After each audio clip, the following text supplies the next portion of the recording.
the next team is the Miami Heat. Their notable moves include drafting Nikola Jovic at number 27. They signed Caleb Martin, Cody's twin brother, to a 3-year, $20.4 million deal, player option on that final season. They signed Victor Oladipo to a 2-year, $18.2 million deal, player option on year 2. Signed Wade Dedmon to a 2-year, $9 million deal. 2023, 2024 is completely non-guaranteed. They signed point guard Marcus Garrett to a 2-way contract, power forward Darius Days to a 2-way contract. They signed Jamari Bouye to an Exhibit 10, and they signed Jamal Cain to an Exhibit 10 as well. Their notable exits include PJ Tucker. He went to the Sixers. And then Udonis Haslem and Markieff Morris remained unsigned. But there was the report at the beginning of free agency that the Heat sent a, quote, contingent to convince Udonis Haslem to come back. And so it's just like, are they trying to keep their roster spots flexible for now? And if there's a trade with Kevin Durant or Donovan Mitchell or someone else, I also thought, like, could we see Udonis Haslem moved in like a sign-in trade to like help like beef up the amount of outgoing salary they could? And that would be like his last like helpful boom to the franchise. But I find it weird that there was the report Udonis Haslem had a contingent of Miami Heat people recruiting him to stay.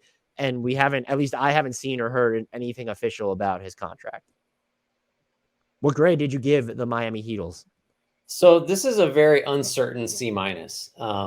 And I don't necessarily like think of every grade I'm giving in these terms, but this is how it makes the most sense.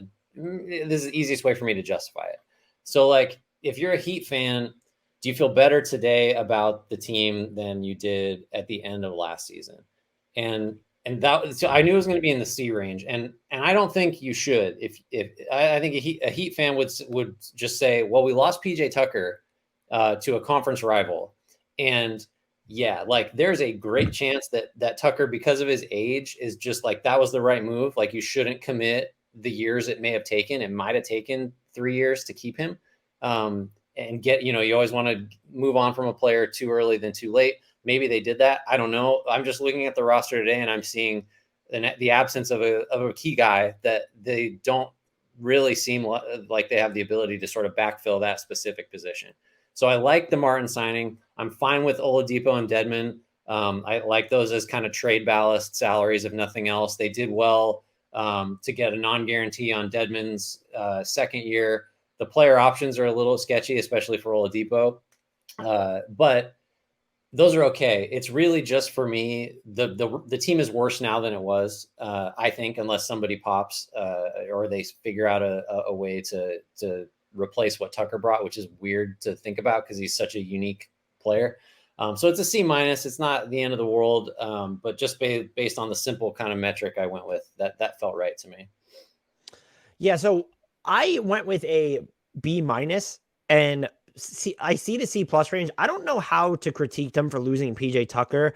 They could have offered him the same contract that Philly did. It would have hard capped them, of course. And it seems like they wanted that flexibility under there.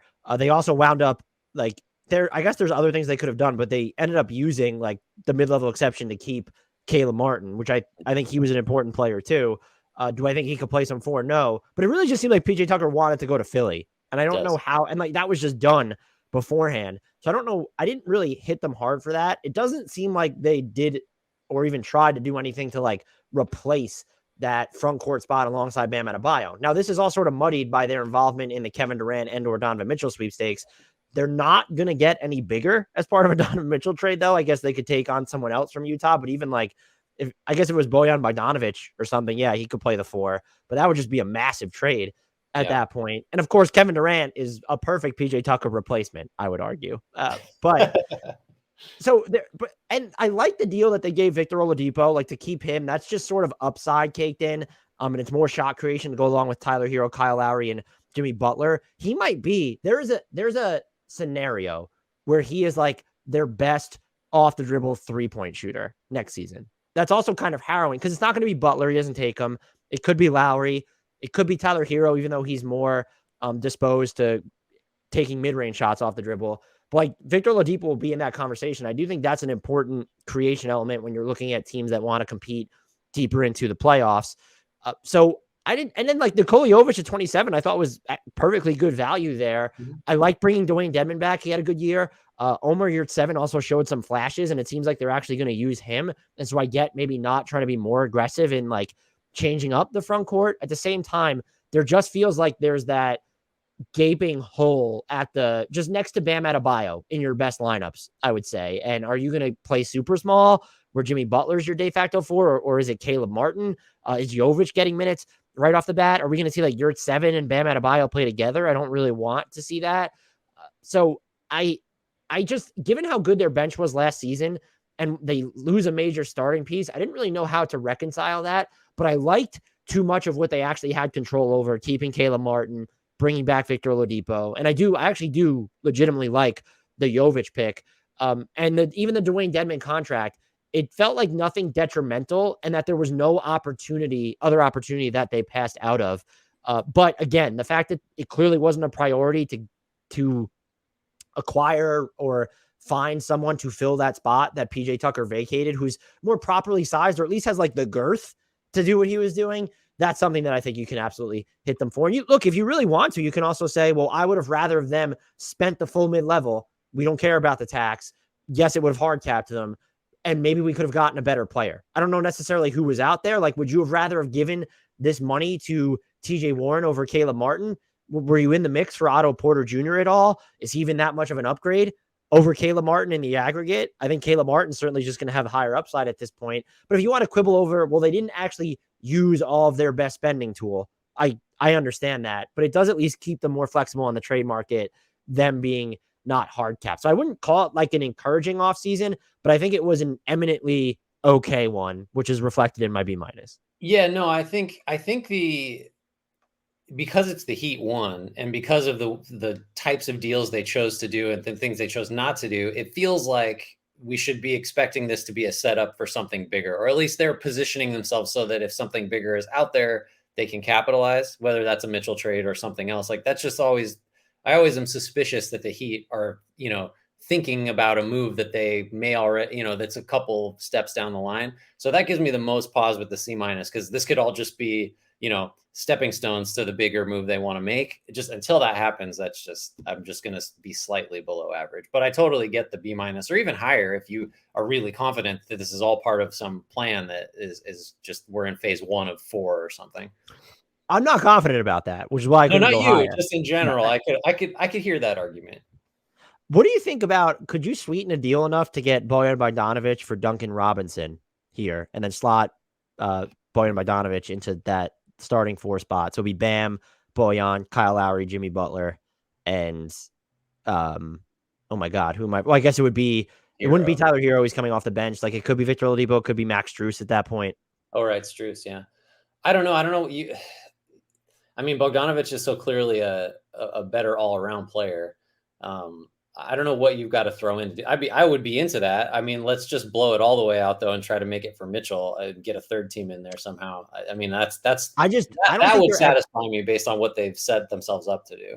As of right now, I don't think they'll have the best trade package or even the second best trade package for a star. I did think about, like, if you're going lower end, even bringing back Jay Crowder, they never should have let him go in the first place when you're talking about the 2020 offseason. And there are just sort of like Kelly Oubre Jr., even though he's not the best shooter.